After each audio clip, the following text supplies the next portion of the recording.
الحمد لله والصلاة والسلام على مولانا رسول الله وآله وصحبه. Excellences, Monsieur le Président Alpha Condé, président du 28e sommet de l'Union africaine, Mesdames et Messieurs les chefs d'État et de gouvernement, Madame la Présidente de la Commission, Excellences, Mesdames et Messieurs. Il est beau le jour où l'on rentre chez soi, après une trop longue absence. Il est beau le jour où l'on porte son cœur vers le foyer aimé. L'Afrique est mon continent et ma maison. Je rentre enfin chez moi et vous retrouve avec bonheur.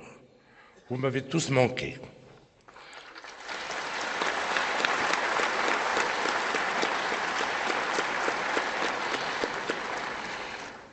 C'est pourquoi, mes chers frères chefs d'État, sans attendre la finalisation des formalités juridiques et protocolaires au terme desquelles le Royaume siégera de nouveau au sein de l'organisation, j'ai tenu à faire d'ores et déjà ce déplacement et à m'exprimer devant vous.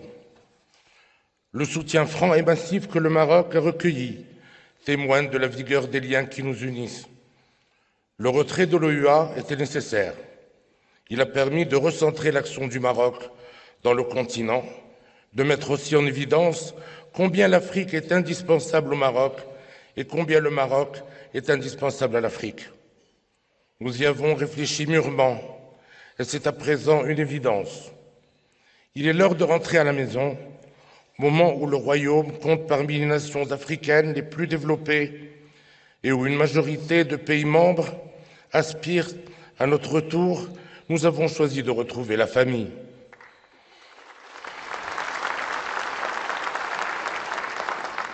Une famille que nous n'avions pas véritablement quittée.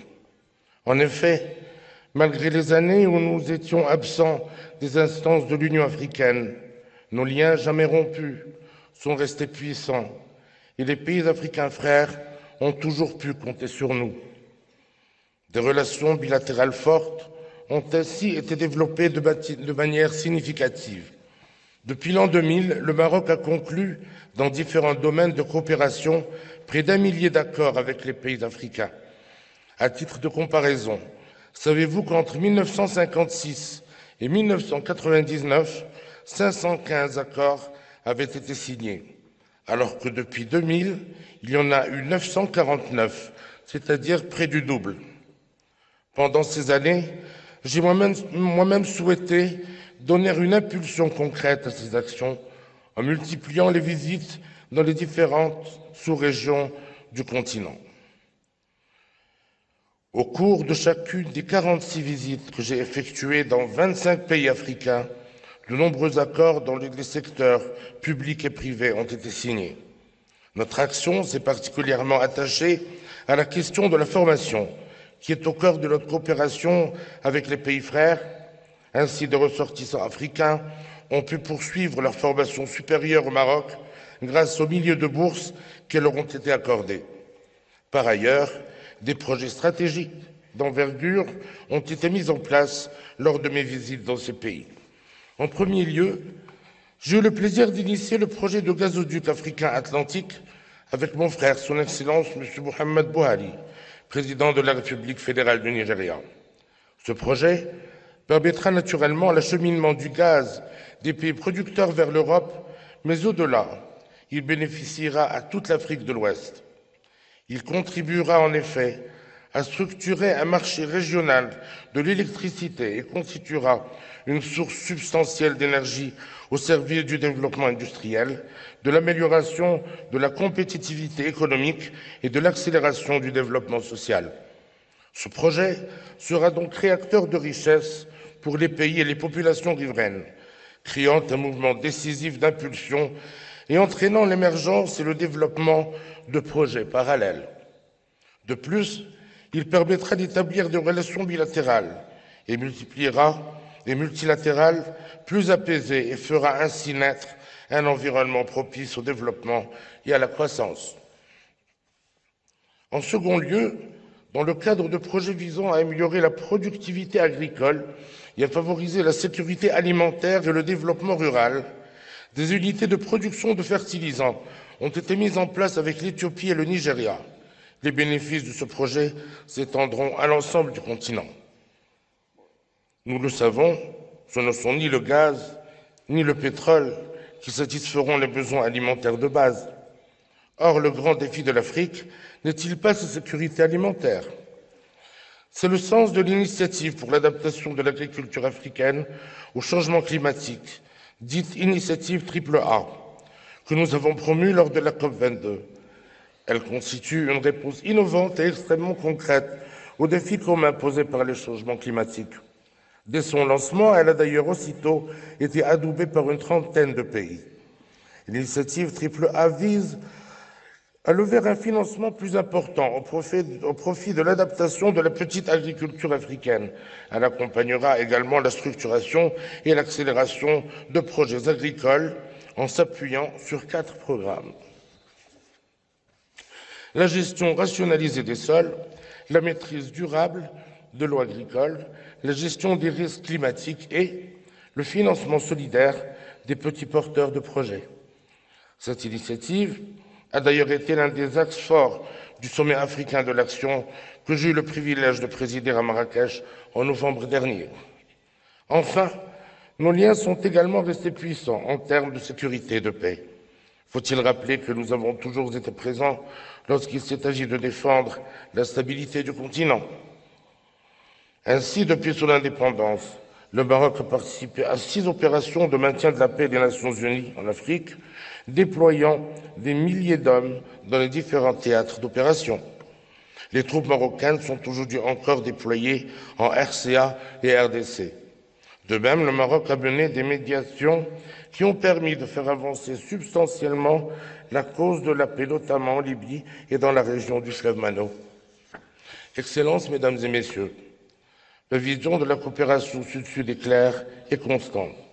Mon pays partage ce qu'il a, sans ostentation.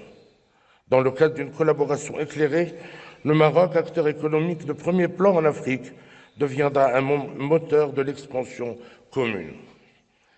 À l'intérieur de mon pays, les subsahariens sont accueillis dans les termes que nous avions annoncés. Plusieurs opérations de régularisation ont été lancées. La première phase avait déjà bénéficié à plus de 25 000 personnes. La deuxième vient d'être lancée avec succès. Il y a quelques semaines, selon le même esprit de solidarité et d'humanisme. Nous sommes fiers de ces actions. Elles étaient nécessaires, vitales pour ces hommes et ces femmes qui ont trop longtemps souffert de la clandestinité. Et nous agissons pour que ces personnes ne vivent plus en marge, sans emploi, sans soins, sans logement, sans action. Nous agissons pour que les couples, en particulier les couples mixtes, composés de Marocains et de Congolais subsahariens, ne soient pas séparés.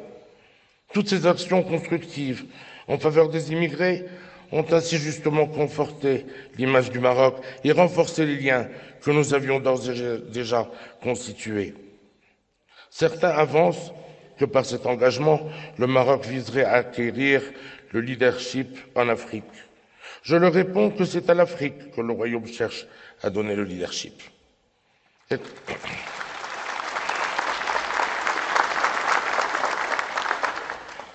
Excellences, Mesdames et Messieurs, nous n'ignorons pas que nous ne faisons pas l'unanimité au sein de cette noble Assemblée. Loin de nous l'idée de susciter un débat stérile. Nous ne voulons nullement diviser, comme certains voudraient l'insinuer. Vous le constaterez, dès que le Royaume siégera de manière effective et qu'il pourra apporter sa contribution à l'agenda des activités, son action concourra au contraire à fédérer et à aller de l'avant. Nous avons participé à l'avènement de cette belle construction panafricaine et nous souhaitons tout naturellement y retrouver la place qui est la nôtre. Pendant toutes ces années et sans ressources naturelles, le Maroc est devenu un pays émergent, à l'expertise reconnue. Il est aujourd'hui l'une des nations les plus prospères d'Afrique. Le Maroc a toujours considéré qu'il fait d'abord puiser sa force dans l'intégration de sa sous-région maghrébine. Or, force est de constater que la flamme de l'humain s'est éteinte, parce que la foi dans un intérêt commun a disparu. L'élan mobilisateur de l'idéal maghrébin promu par les générations pionnières des années 50, se trouve trahi. Aujourd'hui, nous constatons avec regret que l'humain est la région la moins intégrée du continent africain, sinon de toute la planète. Alors que le commerce intrarégional s'élève à 10% entre les pays de la CEDEAO et à 19% entre les pays de la SADC, il stagne à moins de 3% entre les pays du Maghreb. De même, tandis que la communauté économique d'Afrique de l'Est avance dans des projets d'intégration ambitieux et que la CEDEAO offre un espace fiable de libre circulation des personnes, des biens et des capitaux, les pays du Maghreb sont, eux, à un niveau de coopération économique très faible. Nos concitoyens maghrébins ne comprennent pas cette situation. Si nous n'agissons pas, sauf à prendre exemple sur les sous-régions africaines voisines, l'humain se dissoudra dans son incapacité chronique à rencontrer les ambitions du traité de Marrakech qui lui a donné naissance il y a 28 ans. Excellences, Mesdames et Messieurs, ce constat conforte le Maroc dans son choix de l'Afrique. Ainsi faisant, mon pays opte pour le partage et le transfert de son savoir-faire. Il propose de bâtir concrètement un avenir solidaire et sûr. Nous enregistrons avec fierté que l'histoire nous donne raison. Le Maroc ne rentre pas dans l'Union africaine par la petite, mais par la grande porte. L'accueil chaleureux que nos frères africains nous réservent aujourd'hui en témoigne. Nous invitons avec enthousiasme les nations africaines à s'associer au dynamisme de notre pays et à donner un élan nouveau à notre continent tout entier.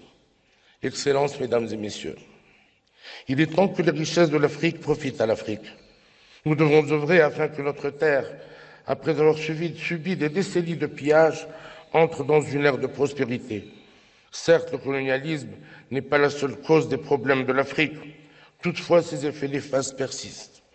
Pendant longtemps, nous avons tourné notre regard ailleurs pour prendre une décision, un engagement. N'est-il pas l'heure de faire cesser ce tropisme? N'est-il pas l'heure de nous tourner vers notre continent, de considérer ses richesses culturelles, son potentiel humain? L'Afrique peut être fière de ses ressources, de son patrimoine culturel, de ses valeurs spirituelles, et l'avenir doit porter haut et fort cette fierté naturelle. L'Afrique peut et doit valider elle-même ses processus électoraux et cautionner ainsi le choix libre de ses citoyens. Elle dispose des outils de régulation et des institutions judiciaires telles que les conseils constitutionnels et les cours suprêmes à même de trancher les contentieux et les recours électoraux.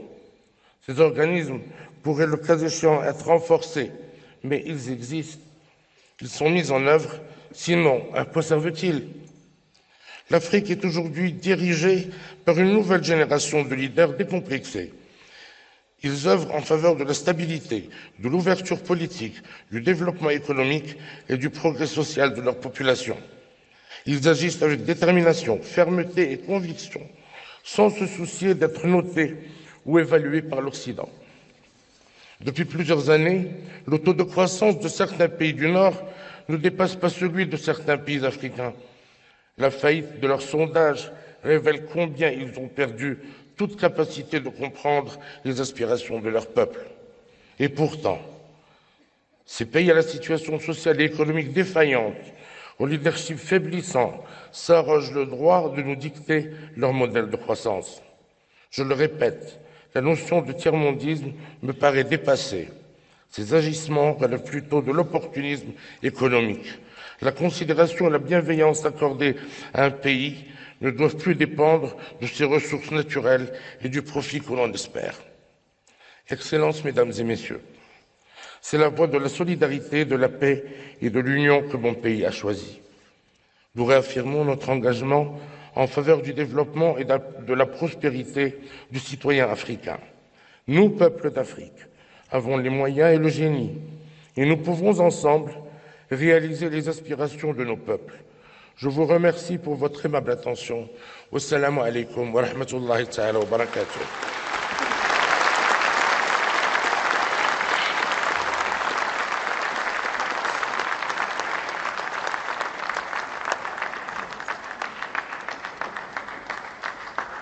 Please.